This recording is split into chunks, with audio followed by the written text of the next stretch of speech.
A Karen insists her bratty kid be allowed to play with my daughter's life-saving medical equipment while at the pediatric cardiology office. She physically assaults me when I try to stop her kid from destroying it. Here's what happened. When my oldest daughter was born, she had some significant heart problems. NICU for a while, and then at 10 weeks old, she developed supraventricular tachycardia, which means that her heart would beat excessively for no reason. She was in the pediatric ICU for 2 weeks after nearly dying from organ failure. She's fine now. This particular incident happened about a week after she was released from ICU. She'd been sent home with a portable heart monitor. We went to the cardiologist once a week for the batteries on the monitor to be changed and the readings to be checked. On this day, we were sitting in the waiting room at the pediatric cardiology office. Wait times were insane here, as there are only 2 doctors for the entire region, and it wasn't unusual to wait 30 minutes or longer for an appointment. Entitled Dad and Bratty Kid were the only other ones there. But here we are in the waiting room. My daughter is asleep in her car seat carrier, and I'm lightly half-dozing. Something touched my knee. I look down, and Bratty Kid is there. So I say, "Hi!" The Bratty Kid then asks, "Is that a real baby?" I start laughing and say, "Yes, it is." "Is it a boy?" My daughter was dressed in a yellow sleeper with pink strawberries on it, lacy pink socks, pink hat. "No, it's a girl," I replied. The kid then asks, "What's that?" while pointing to the heart monitor.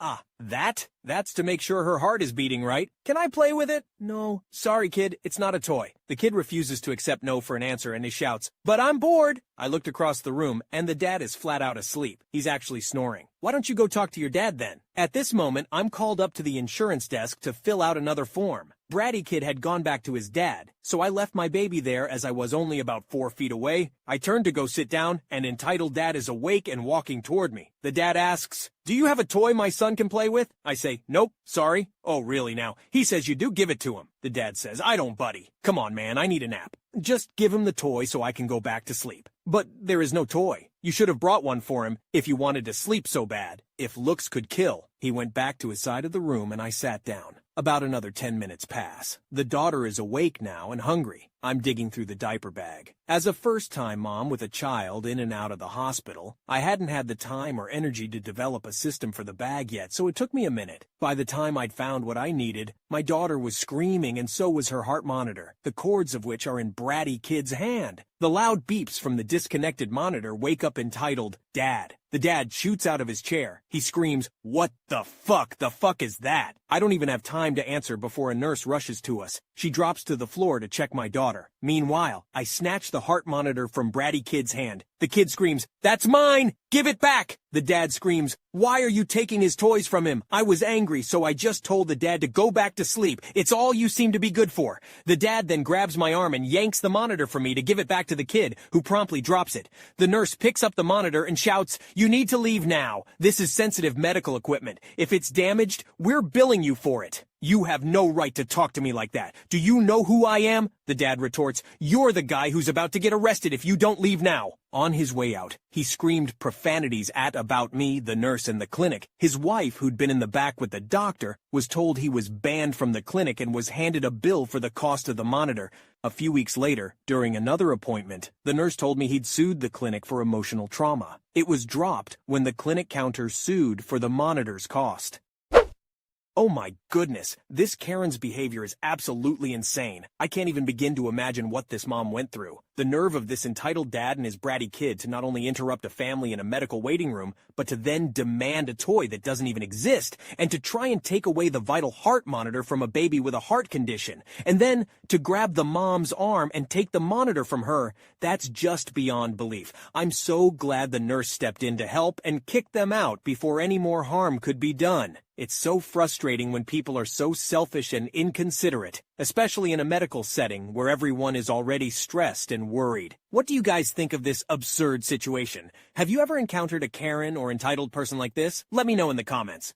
A racist Karen of a boss tells me to shave my beard, claiming I look like a terrorist, then threatens my pay when I confront her. But when I take action against her and her colleagues, they get their comeuppance. Here's what happened. I used to work in hospitality in a metro known for its obscenely huge tourist population. You know, the city built around the mouse. I was a manager for the recreational division of the hotel. So one day my boss, who we'll call Mary for the purpose of the story, comes into the shared manager's office and starts rummaging around for something, and strikes up a small conversation about work-related minutia no-show with me. It's important to note she is actually 2 tiers above me, but was acting as head of the department while searching to replace my previous boss who recently quit. Great guy, by the way, massive loss to the company. As we're talking, she abruptly stops and says, "By the way, you need to shave your beard. You look like a terrorist and I don't employ terrorists." Haha, funny joke between colleagues, right? Nope, I am half Indian, and I do look Middle Eastern and have been taking this kind of shit since middle school. Plus, we're not close at all. So I reply as calmly as I can muster, "Hey, I get you're trying to be funny, but on my end, it comes off as pretty ignorant, so I'd appreciate it if you chilled out with the terrorist stuff." To which Mary retorts, "Oh, I'm ignorant. We'll see how ignorant I am during your annual review," and proceeds to walk out of the room in a huff. My jaw dropped so low I could taste the floor. You would think it was an easy fix, right? Go to HR and all. She's made rude comments like this before. I've refrained from contacting HR because I didn't want to be petty, but now she threatened my pay, and that's no bueno. So I go to HR like a good boy and tell the HR director, who we'll call Boyd. I explicitly ask him not to mention it to anyone, just to log it away in case someone else reports something similar and he can establish a pattern of behavior. Well, Boyd decided that he simply must talk to Mary about it.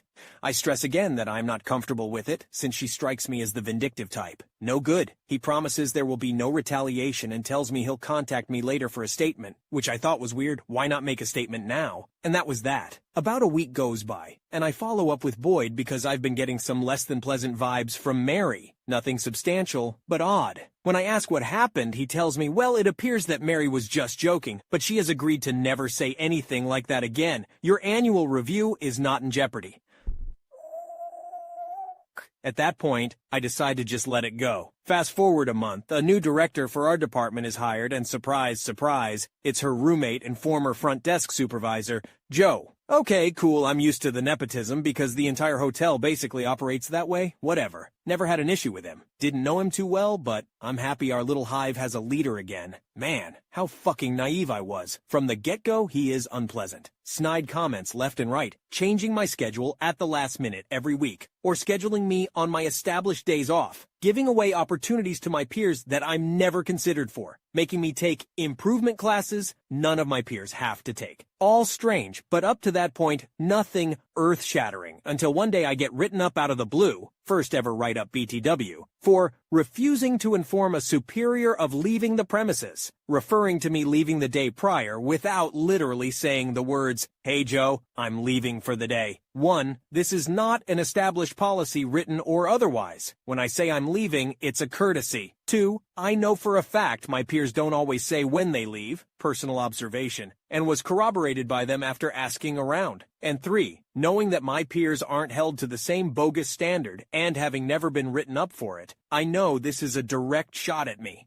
My review is fucked. Best part? Joe let it slip that Mary asked for me after I left, and when it was found that I was indeed gone, she requested the write-up. That was fuck-up number 2, lady. Number 3 came when Boyd decided to cover his own ass when I approached him with all the evidence pointing to retaliation and discrimination in the workplace. I learned he never properly documented his discussion with me or Mary, and that he's been basically playing the whole fucking thing by ear. I decided to write my long past due statement then and there, turn it in, and email a picture copy to the corporate office. I tell Boyd that I am sorely disappointed about how he handled the issue, and he responds by accusing me of dramatizing the whole ordeal. He was very flippant about the whole thing, rolling his eyes and everything. "'Kay, buddy, I see you now." So finally, we've reached the revenge. After some time, I scrounge up all the evidence I can. My write-up, my co-workers' write-up records, with their permission, company policy manuals, my schedules for the past month, including the bogus classes only I was made to attend, my co-workers' schedules, witness statements, from peers when Mary has said other demeaning things, and a few others items. Next step, I tell off Joe, because fuck him. I make sure he is very angry when I leave. You'll see why later. After crossing my T's and dotting my I's, I resigned with a 2-week notice. That night, I type up a letter to the EEOC, the Equal Employment Opportunity Commission, and attach all my evidence. I mention Mary, Boyd, and Joe by first and last name. I hint that I am pondering a lawsuit. A few weeks later, I have my girlfriend call my old job pretending to be a potential employer, asking for a reference. I give her the extension to Joe's desk. As I predicted, he slanders the ever-loving shit out of me. Straight up lies, even got my resignation date wrong along with my attendance record, all verifiable, helping my case. I tried the same trick with Boyd, but he was smart enough to point my girlfriend in the direction of a third-party reference dialer the company is supposed to use for these kinds of calls. I proceed to send my old employer, corporate included, a cease and desist letter with a transcript of the call, hinting I may sue for slander. No, here's the result. Some time passes, and the other day I'm at the bank with my girlfriend. I get a call from an old coworker. I missed the call, but I resigned to call him back later. Less than an hour later, I get 5 to 6 calls and texts informing me that Mary, Joe, and Boyd were all fired the same day and walked out of the building. Mary cried. Apparently, the corporate office was contacted by the EEOC and launched their own internal investigation, matching their records with my evidence. The EEOC sent me a return letter with the company's statement, which was fallacious as fuck due to their interviews with the Three Stooges. But nonetheless, I suppose they decided it was easier to nip it in the bud and sack their asses to be safe.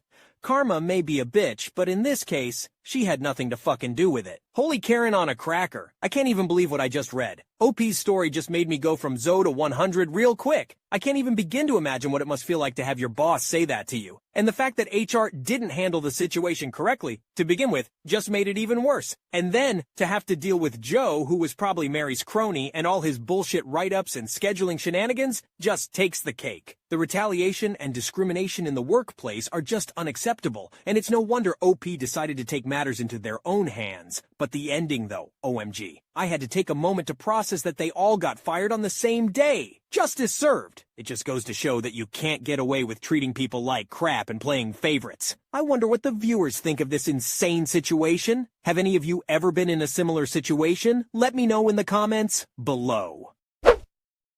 A Karen believes she has the right to dictate who I can and cannot date based on their religion and race, and is willing to use racist and hurtful tactics to control my love life. Here's what happened when I tried to stand up for myself and the person I love. Subscribe to You're the Jerk and hit the bell to never miss an upload. Me and my boyfriend have been together for 6 months now, but before that, we were friends for a long while. He was at an exchange program at my university, and we just hit it off. He's basically my best friend. I can talk to him about anything, and I feel incredibly safe and protected by him. My parents are Muslims, mom is Asian, and dad is Arab. The thing is, my boyfriend's a recent convert. He converted before we met, actually, so it was entirely his decision. So chances of my parents being against him is 150% plus. Just the other day, my aunt asked me if I was seeing anyone. I didn't tell her that I was dating or anything of the sort, just that I had a friend I liked.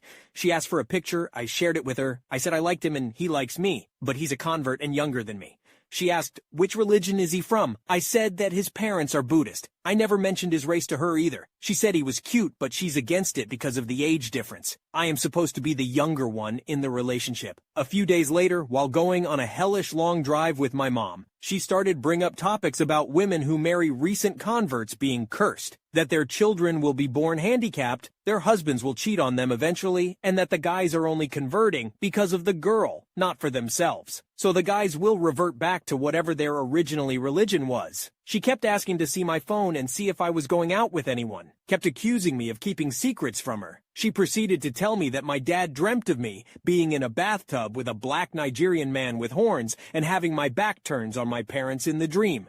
The year before, my dad dreamt I was naked in a hot tub with some ugly fat guy. So now my dad is crying because he thinks that the devil has won and made me stray from the path. I was looking for something on my mom's phone, a video. I scrolled down and there it was, my boyfriend's pic, in her phone, sent by my aunt. I felt betrayed, but I kept quiet. I wanted to see where this was going. Today my mom told me that she dreamt of a Chinese man, wearing all red, bowing before her and bobbing his head. This is so racist I don't even know what to say anymore. She asked me again, much more sternly this time, am I seeing anyone? I said I liked someone. She asked if he had slanted eyes, racist Asian mom language. Is he Chinese? I said yes. How long have you known him? 2 years. You've been keeping quiet. I told you that I need to screen every single one of your boyfriends. I don't like this guy. He's a convert, has slanted eyes, and is a lot younger than you. It will never work out. I don't approve of him. No wonder your father has been crying. He was right. She wants me to be with someone of similar age, or he needs to be older than me. Comes from a line of Muslims. Is an original Muslim and is religious. And no Buddhist/Chinese, because they hate Muslims and will do whatever it takes to stray Muslims from the right path. My heart just broke. I don't know, deep down, I wanted them to be okay with this. I feel betrayed by my aunt. I feel like I'm being trapped by my parents. It's gotten to the point where I might just wait till everyone dies before I start to date openly. I love being with him, but I think he deserves better. I'm fine with being single. I'll be sad, sure, but at least I won't make my parents cry over it. I hate making them sad or disappointing them. I can't move out because in Islam, it is illegal for a woman to live on her own. I also can't just elope or marry my boyfriend if we choose to do so, because I need blessings from my parents in order to get married. I'm sorry my mind is a mess right now. I really don't know how to deal with this situation. This is mainly why I never introduced them to my other boyfriends, because I guess deep down, I knew they'd never accept who I choose. So this is pretty disheartening. I'll probably never look for a relationship ever again if this is how the outcome will always be. It's put me off completely. I care about them a lot and I don't want to make them sad. But on the other hand, if I do marry someone they approve of, I'm gonna be honest, it'd probably be just for them. I'd probably silently resent my future husband for this, and it's not fair. I'll be sad if I marry someone they approve. I can't choose who I like. They'll be sad if I marry someone they don't approve. Feels like the best way is to just not get married, to be honest. I can't believe the lengths some parents will go to try and control their children's love lives. OP, I feel for you and your boyfriend. It sounds like you two have a really strong connection and it's unfair that your parents are trying to come between you. I can't believe your aunt went behind your back and showed your mom a picture of your boyfriend without your permission. And then your mom's dreams about a black Nigerian man with horns and a Chinese man in all red are just ridiculous and offensive. It's not fair for them to judge your boyfriend based on his race or religion. It's also sad to hear that you feel like you have to choose between your own happiness and your parents' approval. It's not fair for them to put you in that position. You deserve to be with someone who makes you happy, regardless of their age, race, or religion. I'm curious to hear what the viewers think about this situation. Anyways, you should check the video on screen where a Karen falsely accuses OP of taking drugs in a restaurant and calls the cops on him. Little did she know that her ignorance would lead to her own arrest. Yeah, this one's an interesting story, to be honest.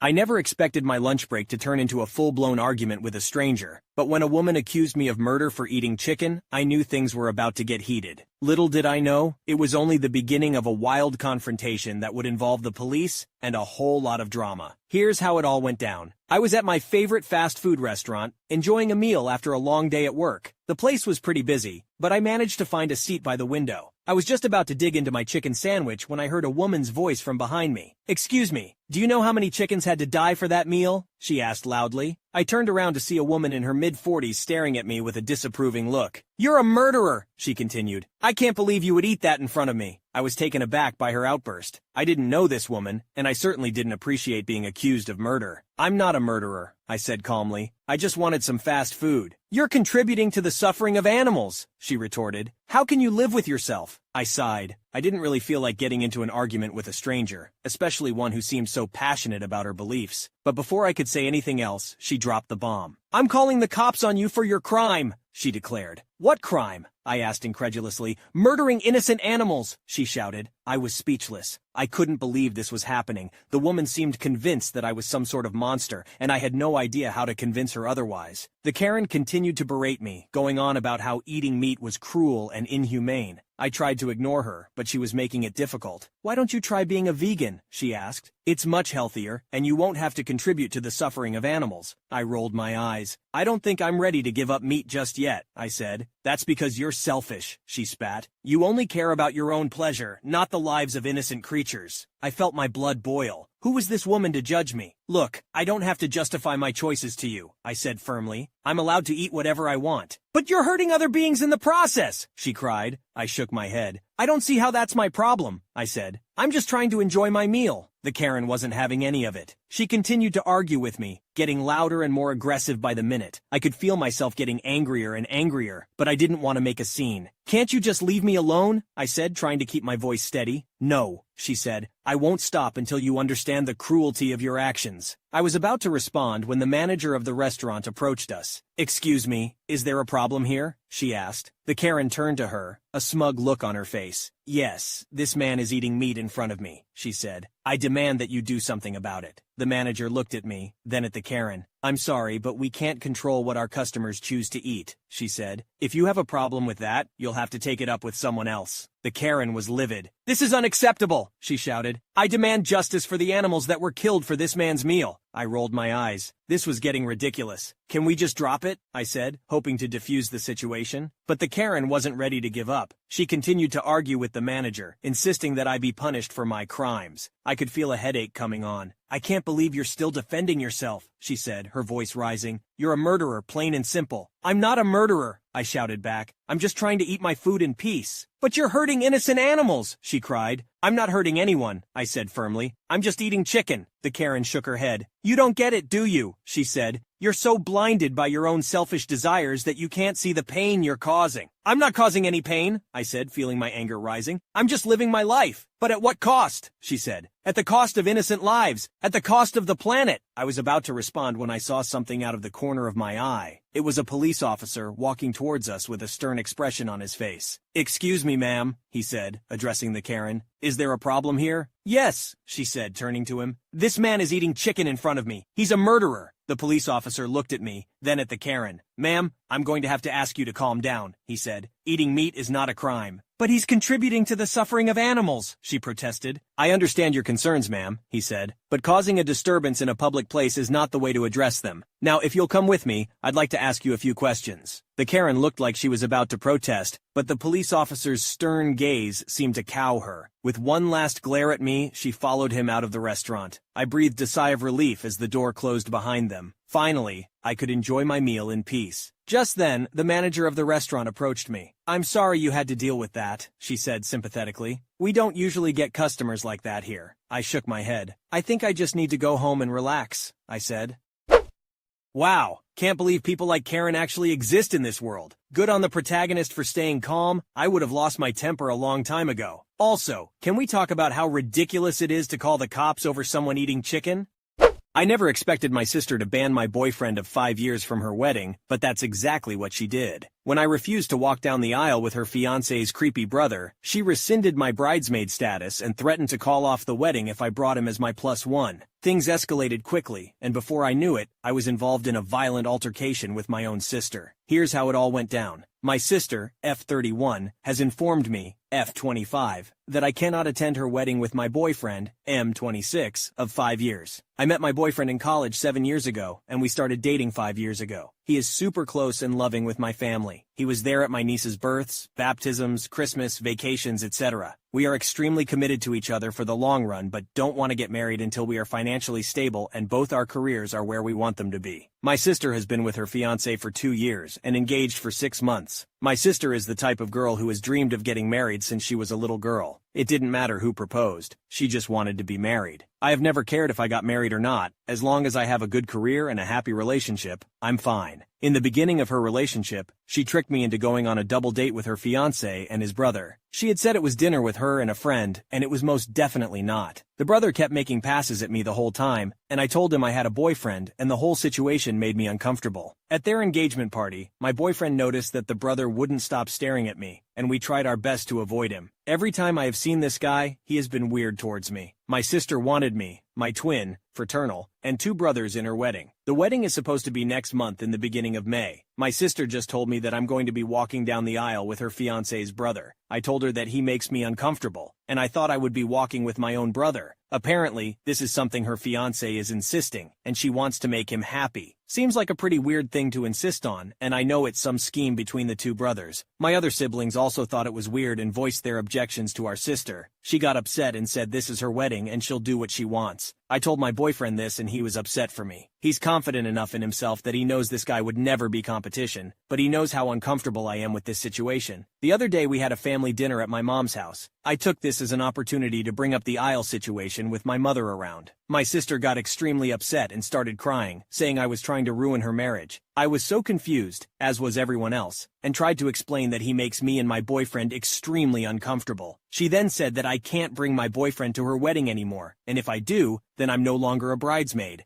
She gave no reason why I can't bring him, and my siblings were just as upset considering they like my boyfriend a lot better than my sister's fiancé. I thought I would give her a few days to calm down and rethink, but she has not changed her mind. My 19-year-old brother's girlfriend is still invited to the wedding. My boyfriend is an incredible guy, and has been nothing but kind and generous to my sister. His feelings are hurt, but he still wants me to go to the wedding. I think my sister is being an unreasonable jerk, and I will be pretty angry at the wedding if my life partner is not there with me. Being her bridesmaid is something I can live without, so should I bring my boyfriend or go without him? Or should I demand that my boyfriend be allowed to come to her wedding and that she's being super unfair? I love my sister, but I don't understand why she's forcing some silly request by her creepy brother-in-law. I don't know what to do, and my family is no help either. Here's what a commenter said about the situation. She's upset because it seems like she basically offered you up to brother-in-law's creepy brother on a platter with the delusional idea of, oh, won't it be cute if you and my sister hooked up at my wedding, despite you already having your boyfriend, and you're ruining her vision and being a bridezilla about it. Call her bluff, and accept stepping down from being in the Marshall party regardless, but reiterate sternly that you are in no way, shape, or form playing along with their stupid matchmaking idea, and they need to stop. You're her sister, not some breeding mare to be promised at her or brother-in-law's whim. Their behavior is disgusting. The OP left the following update. I went to my parents' house with my brothers and told them about everything the brother-in-law has done that makes me super uncomfortable and how my sister is disrespecting my relationship. My dad was pretty pissed off about the date stunt that she pulled and is on my side. My mom, however, said that I need to try and resolve this with her because if I am not part of the wedding party, people will talk. I honestly couldn't care less about what extended family has to say. My mom called a family meeting and told my sister and my twin to come to the house. My dad asked her why I was no longer walking with my brother, to which she responded saying that it's what her fiancé wants, and she just wants to make him happy. I pressed the issue, asking why this is such a big deal for me to walk with him and that he's super weird, and I wouldn't be surprised if he tried to assault me. That really pissed her off. She started crying and yelling, saying a bunch of nonsense about how this is all she's ever wanted and we're trying to ruin her special day, blah blah blah. I was tired of the arguing and just straight up said I'll go to the wedding as a guest, then I'm leaving before the reception. My twin and younger brother took my side and said they don't want to be in the wedding party if I'm not. This made my sister lose her temper. She was screaming now, calling me a bunch of names that I can't say, a jerk, etc., and also calling my boyfriend names. I decided to leave and let my parents calm her down, but before I could walk out she ran at me and yanked my hair, still screaming. She wouldn't let go, so I yanked hers too, and she let go. She has extensions, and apparently I messed them up, and ripped some hair out. She tried to grab me again, so I punched her in the face. I didn't mean to hit her, it was just my instant reaction to someone coming at me. So now she has a black eye, a cut on her cheek, and is missing some hair. She's absolutely livid because her bachelorette party is next week. My mom is mad at me, but my dad is not. My sister is now saying that she's going to press charges against me. Can she actually do that, or is she just trying to scare me? She's also pissed off because my other siblings won't be in the wedding. She told my mom if I apologize to her and agree to be in the wedding, she'll let me walk with my brother. I feel like that is BS, and she will still make me walk with the brother-in-law last minute. At this point, I feel like it's not worth the trouble, and I just don't want to go at all. My mom and dad want me to do what she asked because they're paying for the wedding and want all their kids there. My twin and younger brother said they'll do whatever I want to do, but I don't think I should be the reason they don't go. My boyfriend feels like he started all this drama when none of it is his fault. My sister believes I ruined her wedding. She ruined it herself, and I don't know what to do. So options are to go to the wedding as a guest, be in the wedding, or not go at all. My parents will be upset if I don't go, and I really don't want any more tension, but she disrespected me and my relationship. As soon as this wedding is over, I am going to limit my contact with her for a while. A top commenter said the following: I wouldn't go. And since she attacked you first, can't you claim self-defense? And what kind of toxic sister is she? She's utter human garbage to put you in such a position. Don't go to the wedding. She should have to suffer the consequences of her actions. The OP left a final update. The first part of this is written before the wedding and the second part will be after the wedding. I've received some messages and read some comments about how I'm not responding to people or answering questions. I don't think I am required to answer anyone. I've heard tons of crazy theories and lots of people saying they hope my sister attacks me again or I should get her arrested or scream rape at her wedding. While these are all interesting, this is unfortunately my real life and not a movie. I will try to clear up any questions in this post. Some people asked if race is an issue and it's not. My family is French and Puerto Rican. My boyfriend is Italian and my sister's fiancé is just white. I don't know what his ethnicity is. There was also some confusion about my siblings. I am one of 5 kids. My twin is a girl. I guess that got misunderstood when I said 2 girls and 2 guys. I meant that besides my sister getting married, there were 4 of us walking down the aisle. I kept saying twin instead of sister so she wouldn't get confused with the one getting married. My sister is the second oldest. Also, don't think money is an issue either. My family's not rich, just middle class. The reason her wedding is getting paid for and not mine is because she didn't go to college and I did. They paid for the majority of my tuition, and I don't want a big fancy wedding either. Some people also asked why they don't revoke their money from her for this behavior, but the wedding has already been paid for a while, so there's no getting their money back. My sister did have a black eye still at her bachelorette party, and changed the venue to a darker place, and she wore lots of makeup. My twin, brothers, my boyfriend and I went to the club that night instead, and had a fabulous time, and got drunk. I heard from her friend that she was telling everyone she got hit with a car door and not my fist. My sister has always been a bit unhinged. When she was in high school, her and my twin used to fight all the time. After every breakup, my sister has broken down and shut down completely, feeling like her life is over. I've seen this since she was 12. I used to get in lots of arguments with my parents over them excusing her behavior, which ultimately made me decide to go to college across the country. During college, I rarely talked to her. When I came back home, she had matured and our relationship has been good for a while. She still occasionally has huge meltdowns over small things like this wedding. I sent my future brother-in-law a text asking why him and his brother are so obsessed with me, to which he didn't respond. My dad and I went down to his place, and he said my sister was the one who kept telling him that I was interested and would leave my boyfriend. So, I don't even know which one of them came up with this plan.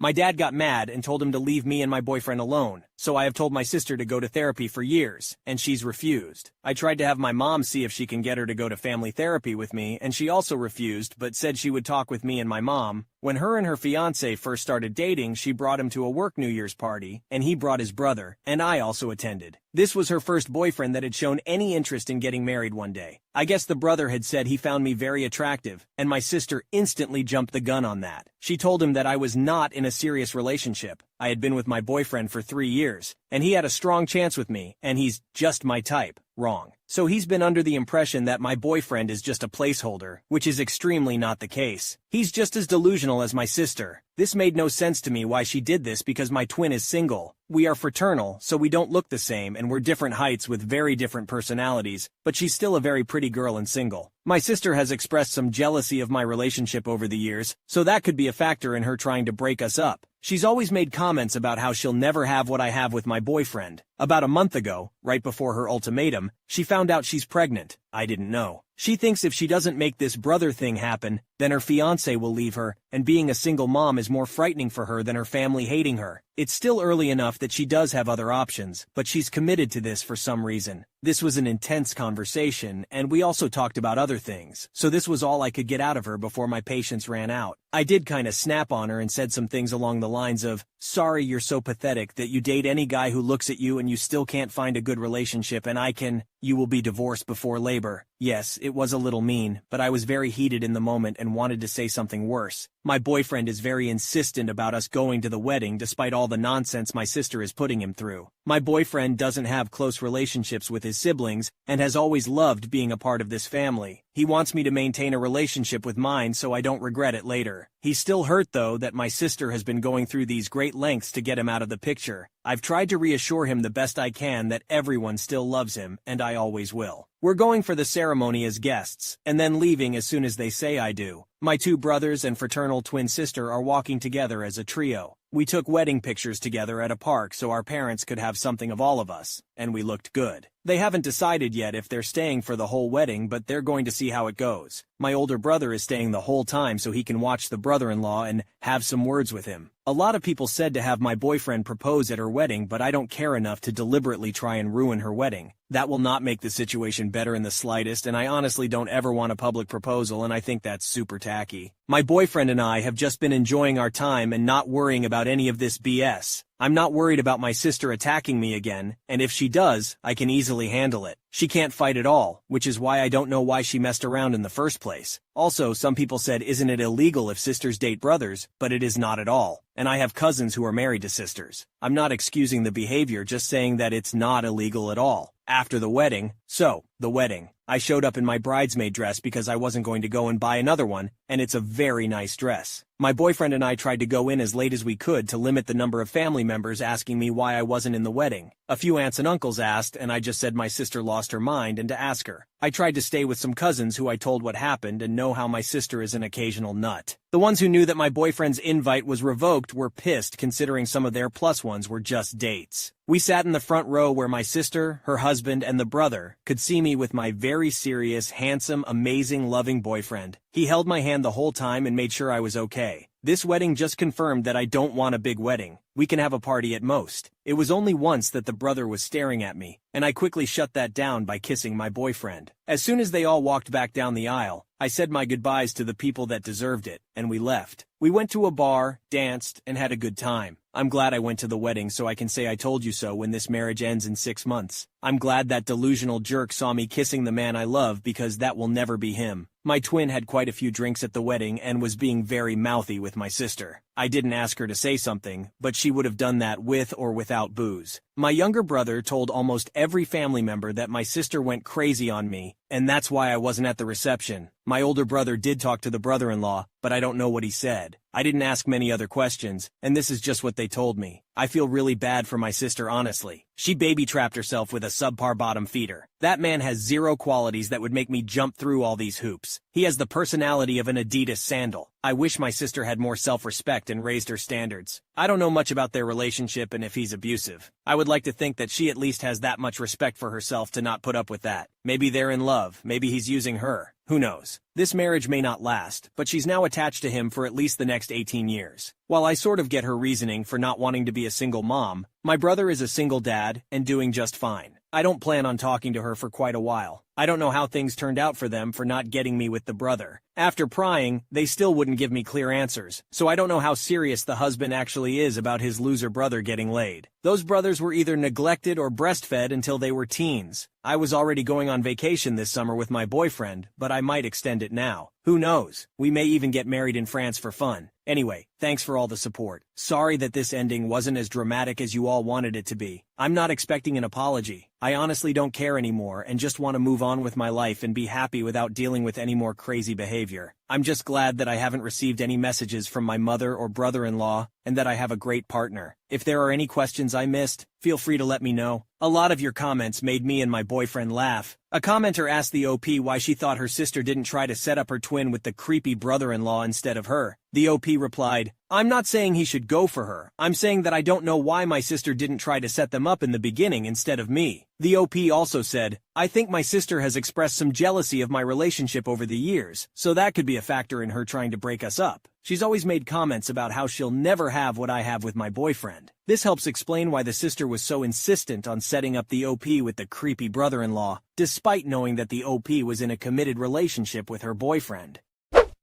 Wow, this is some wild stuff. Family drama at its finest. Honestly, I can't imagine going through something like this with my own siblings. It's sad to see how jealousy and insecurity can cause people to act in such irrational ways. At the end of the day, it's important to remember that family is family, but that doesn't mean you have to put up with toxic behavior. Props to the OP for standing up for herself and her relationship. I never expected my day at the park with my daughter to turn into a nightmare, but when a middle-aged woman accused me of kidnapping my own child, things took a terrifying turn. Little did I know, this was just the beginning. Here's how it all went down. I had been looking forward to this day for weeks. It was a sunny, warm Saturday, and my 5-year-old daughter and I were spending the day at the park. We had brought a picnic lunch and we were having a great time playing on the swings and climbing on the jungle gym. My daughter was full of energy, giggling and running around, and I was happy to let her burn off some steam. Before heading to the park, we had stopped at the grocery store to pick up some snacks and drinks for our picnic. I remember feeling proud of myself for being so organized and for having everything we needed for our fun day out. As we sat down on the picnic blanket to eat our lunch, I noticed a woman walking towards us. She was middle-aged, with a stern look on her face. I didn't think much of it first, assuming that she was just walking by. But as she got closer, she stopped and looked directly at me. "Excuse me," she said, her voice cold and accusatory. "What are you doing with that child?" I was taken aback by her tone, not sure what she meant. "This is my daughter," I said, gesturing towards the little girl sitting next to me. The woman's expression didn't change. "I don't believe you," she said firmly. "That child is too young to be your daughter." I could feel my heart start to race as I realized what was happening. This woman thought that I had kidnapped my own child. I tried to explain to her that I was her mother, but she wasn't listening. As the situation escalated, I could feel myself getting more and more frustrated. How could this woman accuse me of something so terrible? I had done nothing wrong. But she wouldn't back down. She demanded that I hand over my daughter to her real mother, whoever that was. I was starting to panic. People were staring at us, and I could feel their eyes on me. I didn't know what to do. I tried to reason with Karen, but she wouldn't listen. "Look, I don't know what your problem is, but this is my daughter," I said, trying to keep my voice calm. "I'm not going to hand her over to you or anyone else." Karen's expression turned to one of disgust. "You're lying," she spat. "You're obviously not the mother. You're just some kidnapper trying to steal a child." I could feel my blood boiling at her words. How dare she accuse me of something so heinous? "I am her mother," I said through gritted teeth, "and I can prove it. I have her birth certificate in my bag. Would you like to see it?" But Karen just sneered at me. "I don't need to see anything. I know what I saw. That child is not yours and you know it." I was starting to lose my patience. "What do you want from me?" I asked, my voice shaking with anger. "Do you want me to call the police myself and have them straighten this out?" Karen seemed unfazed by my threat. "Go ahead and call them," she said smugly. "I've already called them myself. They'll be here any minute to arrest you for kidnapping." I looked around, feeling a sense of panic rising in my chest. This was a nightmare. How had my day at the park turned into this? "This is ridiculous," I muttered. "I can't believe you're doing this." But Karen wasn't listening. She continued to berate me, her voice getting louder and more shrill with each passing moment. I could feel myself getting angrier and more frustrated by the second. How could someone be so entitled and cruel? As the minutes ticked by, I could see people starting to gather around us, curious about what was happening. I could feel their eyes on me, judging me. I didn't want to be here. I just wanted to go home with my daughter and forget this ever happened.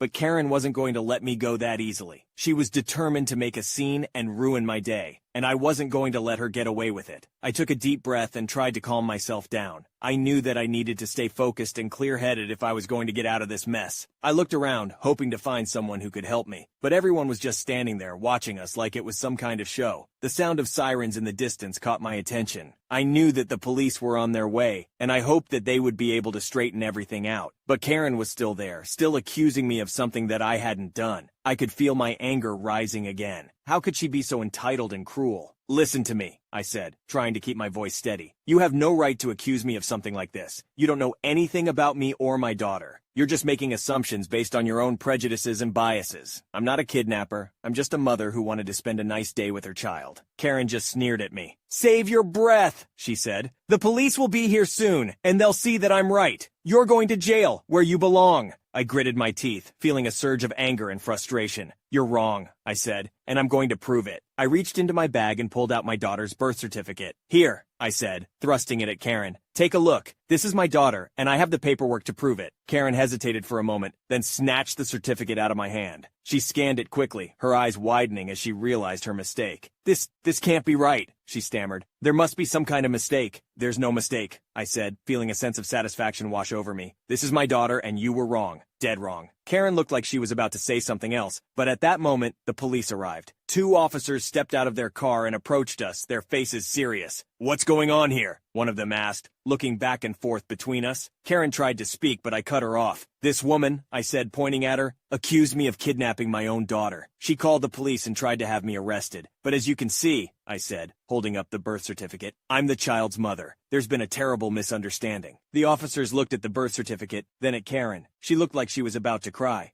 I didn't know," she said, her voice shaking. I thought I was doing the right thing." The officers shook their heads, clearly unimpressed. "Ma'am, this is a serious matter," one of them said. "You can't just go around accusing people of crimes without any evidence. You could have caused a lot of damage today." Karen looked down at the ground, ashamed. "I'm sorry," she said softly. "I didn't mean to cause any trouble." The officers turned to me. "Are you all right, ma'am?" one of them asked. I nodded, feeling a sense of relief wash over me. Yes, I said. Thank you, I'm just glad it's over. The officers took our statements and then left, leaving Karen and me alone in the park. I started to feel a sense of relief as the police officers left the park. Karen was still standing there, looking ashamed and embarrassed. I didn't feel any particular animosity towards her. I just wanted to get away from the situation as quickly as possible. I started to pack up our things, ready to leave. Karen called out to me. Wait, she said, her voice shaky. I just wanted to say that I'm sorry. I didn't mean to cause any trouble. I turned to look at her, feeling a sense of pity. She looked so small and defeated, like she was about to burst into tears. It's okay, I said, trying to be kind. Mistakes happen. Just try to be more careful in the future, okay? Karen nodded, looking down at the ground. I will, she said quietly. I promise. I finished packing up our things and took my daughter's hand. Come on, I said, leading her away from Karen. Let's go home. As we walked away, I could feel Karen's eyes on us. I didn't look back. I just wanted to get away from her and forget the whole thing had ever happened. We made our way back to our car and drove home.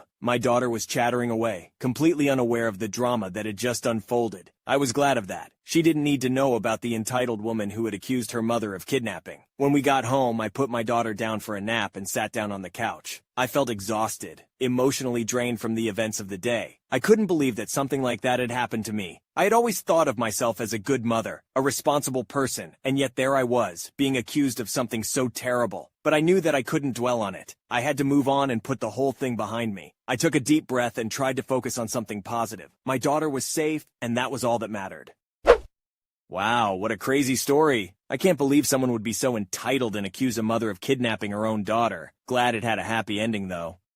During my spring break, I decided to go camping for the first time this year. Although I only had the weekend to enjoy the outdoors, I made the most of it and took the time to unwind. This time around, my brother didn't accompany me like he used to. It seems that he finally understood that messing with me is not worth it anymore, especially after the incident where he drank that growler full of laxative-spiked beer that he stole from me last year. So, the drama from him has been lessening in the past few months, though he's still an entitled jerk. Nevertheless, I have plenty of stories to tell about him and his antics from the months I wasn't posting. I thought that my worries about camping trouble were over, but I was wrong. I had to deal with a lunatic Karen. I had already spent one night at my campsite and was enjoying the fresh air when I got a sudden and hard tap on my shoulder. A roughly middle-aged woman in over-tight purple yoga pants with her hands on her hips was standing behind me. Although she didn't have the Karen haircut, her bleach blonde hair and overly large bug-eye sunglasses gave her away. In this situation, a lot of people will say, "Can I help you?" But I didn't want to give her an opening to say whatever she wanted. So I angrily said, "What? Can't you see I'm trying to relax by myself?" That set her aback for a second, but she didn't go away. So I paused the episode I was on and grumpily asked her what she was bothering me about. She spoke in a matter-of-fact way, trying to be in charge and activating mom mode on a stranger. However, I think the unfriendly scowl on my face was enough to show that I'm not exactly friendly, so she just pointed at the portable DVD player and said that she wanted to borrow it, along with the headphones, for her daughter. I refused to lend them to her because I didn't know her. I didn't know if she would bring it back, and I certainly didn't know if her kid wouldn't damage it. I do keep a smaller backup portable DVD player in the camper too, but I wasn't about to let this woman know that. She certainly didn't take being told off well and launched into a tirade about how I was a grown man watching cartoons, how they only had one TV in their RV, and her daughter needed something to watch because her kids couldn't agree on what to watch, so she needed my DVD player. I coldly stated that that wasn't happening, and she actually gave me a loud "why not?" So I pointed out that this was really not my problem, and she just crossed her arms and said that as an adult I should be putting kids first. I said that would be the case if I had kids, but her kids are not my kids. I don't know them, and I'm in no way related to them, and therefore I have no obligation to them. She rolled her eyes and tried to offer me money for the headphones and DVD player. Admittedly, I didn't pay much for either of them, but I wasn't interested in selling. She only offered $1.20 for both, so I just told her no and to kindly leave me alone to watch movies in peace. Then I tried to sit back down and resume the episode. She didn't take that well and proceeded to try and grab my DVD player right in front of me, like I was just going to let her walk off with it. I got up and stopped her while saying, "That ain't yours, lady." She proceeded to try and shove me over, but she clearly underestimated how heavy I am. I don't look it at all, but I'm around 230 pounds and my body frame just hides it well. And I've been in a few brawls in my life. I ended up grabbing her arms and shoving her back with little effort. She fell on her bum into some wet grass and started yelling that I'd assaulted her while looking around for support. I've seen enough Karen stories to know where this goes if I say nothing. So I yelled, "Yeah, assault! Assault on me when you tried to push me over and steal my stuff." And there are plenty of witnesses around us, lady, or did you not notice? There had already been a few people around us watching the whole altercation, and they'd gone dead quiet while staring. So then I said to everyone, check it out. We've got a bona fide Karen here who tried to take my stuff for her precious angel baby. Everybody clap for her. And they did. They actually started clapping. The Karen looked completely humiliated and stormed off screeching that I was an asshole. Her yoga pants ass was all wet from the grass too, which only made it funnier. I kept thinking, your ass is grass, as she walked away, but I didn't say it aloud. I was still feeling uneasy afterward, and I didn't want to risk another encounter with the Karen. So, I packed up and went back into my camper to continue watching and drinking inside. I got pretty plastered that night, giggling like a moron while watching the episode with the panda people that were evil Chinese stereotypes. I stayed at the campsite for one more night and didn't see the Karen again until I was leaving Sunday afternoon. I saw her standing by her POS-looking RV with a large fountain beverage in one hand and a dog leash in the other. It was one of those yappy little fluffball dogs, too. She glared at me as I drove past, and I just waved to her and said, "Bye, Karen," out my window. She threw her drink at my truck, but none of it got in through the window. I could hear her yelling at me, but couldn't really make out a word of it. I'm not sure what goes on in the heads of these people. I understand that this could have gotten a lot worse, but I think the public humiliation was enough to make her back off. I can only wonder if the rest of her family is just like her. I'm glad I didn't meet them. That Karen got what she deserved. Can't believe some people feel so entitled that they try to take someone else's stuff like that. And then she tried to play the victim? Classic Karen move. Glad the guy stood up for himself and got the last laugh.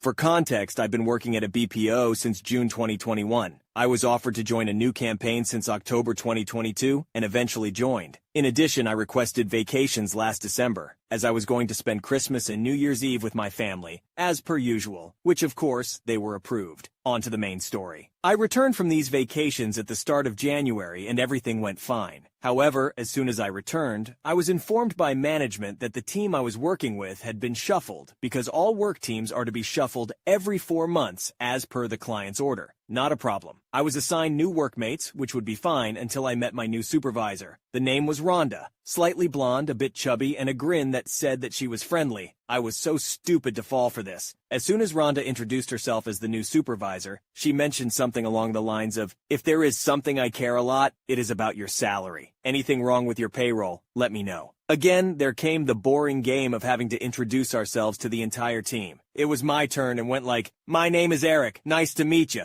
before sitting back. But then Rhonda retorted, "Nice to meet you, Cedric." I was told by other workmates at the time that Rhonda sucked at remembering names, so I just let it pass at the time. Days went by, and whenever I was called for coachings and whatnot, Rhonda would continue to call me Cedric. I told her that my name is Eric on several occasions, but she seemed to throw the same, "I can't remember your name correctly" card excuse. It was a bit funny at the start, but it eventually became a nuisance, and I started to believe she was calling me another name on purpose. One day, I had a coaching session with Rhonda. This was about the time I had to put a stop to this nuisance. Following the coaching, I asked her why she was constantly calling me another name because crap was no longer funny. At first, she tried to play dumb and attempted to use the same excuse. I cut her off, looked at her dead in the eye and told her, "I know you're just messing with me. Just stop because this is not funny anymore." Rhonda dropped her dumbfounded facade and replied, "You got me. It's simply because your face doesn't look like Eric. What the heck? You're just messing with me because I don't look like my name suits me?" I then returned to my workplace after leering at Rhonda because of her ridiculous game. Enter February, and Rhonda didn't seem to have gotten the hint because she kept on messing with me. I have the habit of double-checking my payroll. When I checked it, I noticed that the day I worked was marked as a day off. Again, I was a bit shocked and was about to ask Rhonda what was happening. Before I could even go to her place, she informs us that there had been an outage with the payroll system, and everyone on the team would appear as day off for the day. I was a bit relieved. The next day, it seemed that everyone's payroll was eventually fixed. Everyone but me. It was my second day I was being marked as a day off. Having a gut feeling that there was something off with my payroll, and much to my frustration, I went to Rhonda and asked why my payroll wasn't fixed. She went like, "Sorry, Cedric, it seems that a few other agents are still having problems with their payroll, but your salary will be fine, trust me. Oh, and don't ever tell another supervisor about this, okay?" That one sentence felt like a red flag to me, and I thought, hold your horses, there is something wrong here. It was the third day, and again it was marked as a day off. But this time, I wasn't having it. While Rhonda was out to lunch, I went and asked Jack, my former supervisor, about what was happening with my 3 missing days of work. Jack revealed that everyone's payroll was already fixed shortly after the first day's shift ended. However, Rhonda not only lied to me but was stealing my payroll money. The bad news is that he had to send an email to the shift manager, as he needed authorization from him to modify the payroll from someone who wasn't on his team. On the next day, the 4th day, I checked my payroll once again, finally fixed. In a matter of coincidence, it was Rhonda's day off. It was at this time when Jack approached me and we had another talk. Jack went like, "Got it, we've got your payroll fixed, but there is a problem." The shift manager also sent a copy of the email to Rhonda. "I'm sorry for that." I replied, "Don't worry about it. I'll deal with Rhonda on my own. Thank you." Came Friday. I was sitting in my workplace doing my thing when Rhonda approaches me, boiling mad, as if I told her some profanity. She screamed, "I told you not to tell anybody about this, you jerk." I stood up and looked at Rhonda dead in the eye and then said, "Not only you continue to disrespect me, not only you lied to me, you tried to take my salary. What's wrong with you?" Rhonda gets angry and yells, "That's it! I'm gonna get you fired for this." I became already stressed out from the altercation, so I told my team lead that I was going to take a cigarette break. Following that break, I continued doing my own business, and nothing happened. 2 days off later, I came back to work, and then I noticed that Rhonda hadn't come to work. At this time, the shift manager called me to his office. As soon as I entered and sat down, I saw Jack already there. It was at this point where I was told that Rhonda had been fired. It turns out that more evidence was found that she had had a lot of escalations over her head, as she had always felt as if she was entitled to bully her own agents. In addition, the company already filed a lawsuit against her for fraudulent activity, and all because she refused to call me my actual name. This story is crazy. Can't believe someone would actually try to steal someone else's salary. And all because of a name mix-up? People can be so weird sometimes. My fiancée Jane found out she was pregnant in June 2021, and we announced it to our immediate families in August. At first, stepmother, I'll call her SM, was completely uninterested in our baby. Not that I expected much from the woman whose reaction to our pregnancy announcement was to ask Jane if she was sure it was mine. Even my dad berated her for that one, but she barely seemed to acknowledge the fact that we were expecting. Instead, she was more interested in my stepbrother, who was also engaged and would give her beautiful grandbabies soon. No complaints. We didn't want her involved, and we didn't even have to say anything. Planning our baby shower was complicated. Both me and Jane would have to work until the holidays, and I wanted to be involved. The due date was in February 2022, so we decided on early January as the best period of time. We enlisted 2 people as planners, my sister Laura, just realized I'd never given her a name, and Jane's best friend Nina. Me and Jane are mostly laid-back people. We didn't want a big party, nor did we want to spend too much money on it. We were saving for both our baby and the wedding. We decided early on that the shower would be co-ed. It would also have to be indoors, again January, and we settled on a guest list of 25 people, plus about a dozen kids. We came up with the idea of a pizza party. Me, Jane, and Luke, my BIL surrogate son, have had homemade pizza nights weekly since I moved in, and we thought it would be fun to incorporate that into the shower. Nina found an event venue with a pizza oven, and Laura figured out ways to incorporate classic baby shower stuff into the theme.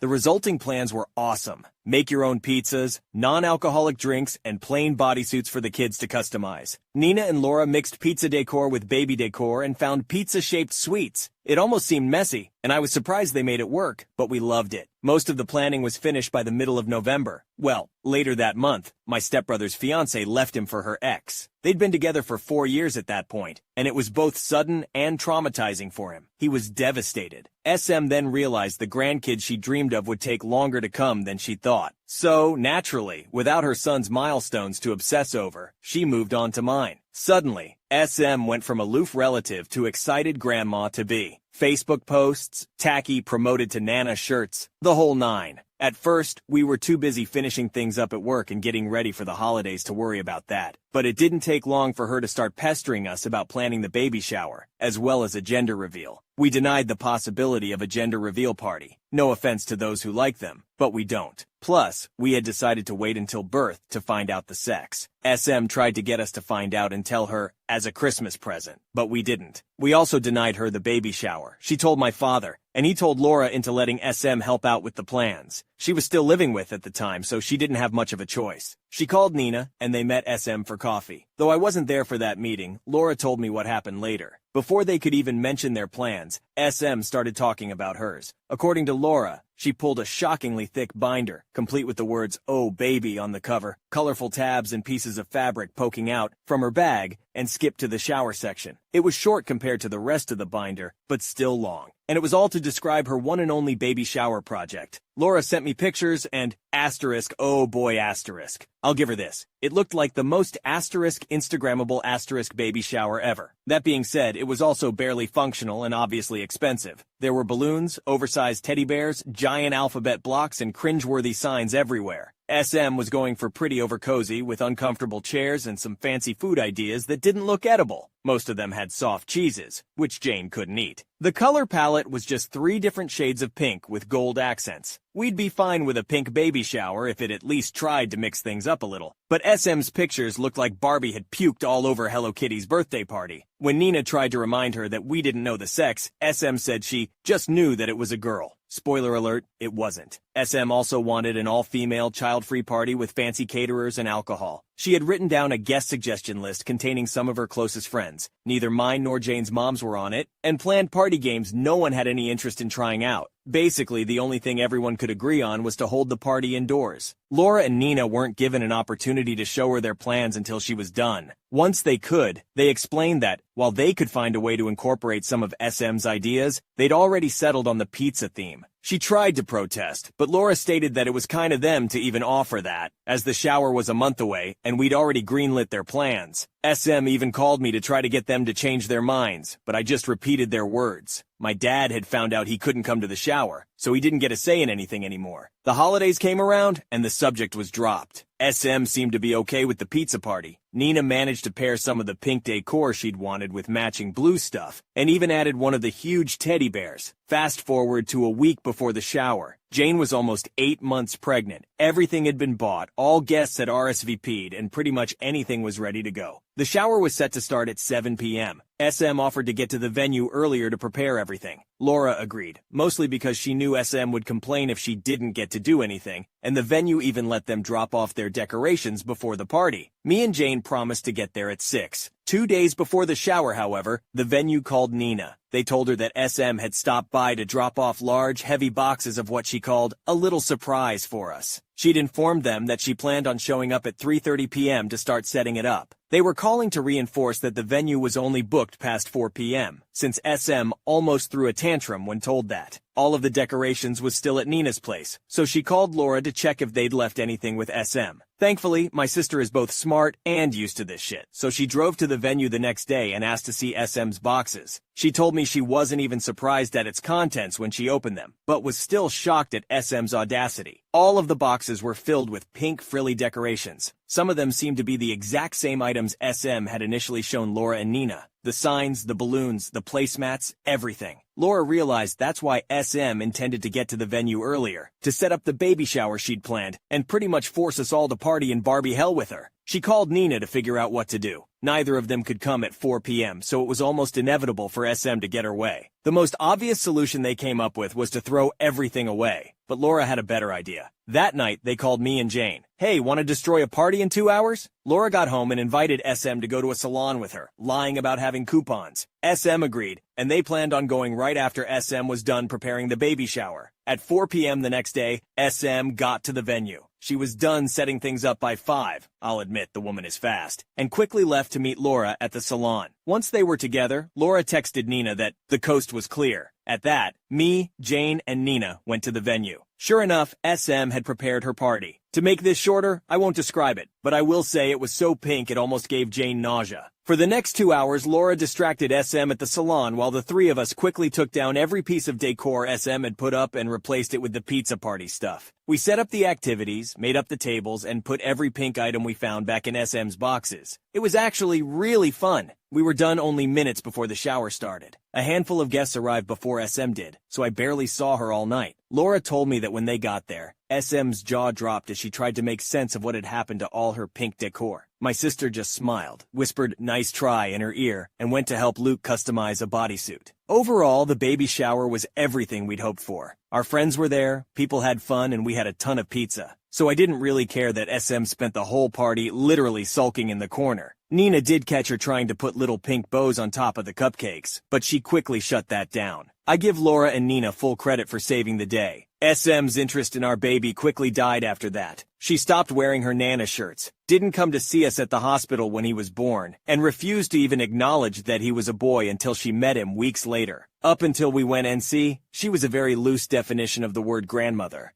I couldn't be more grateful my son will never know her. Can't believe the audacity of some people. Glad they were able to pull off the perfect baby shower despite stepmother's interference.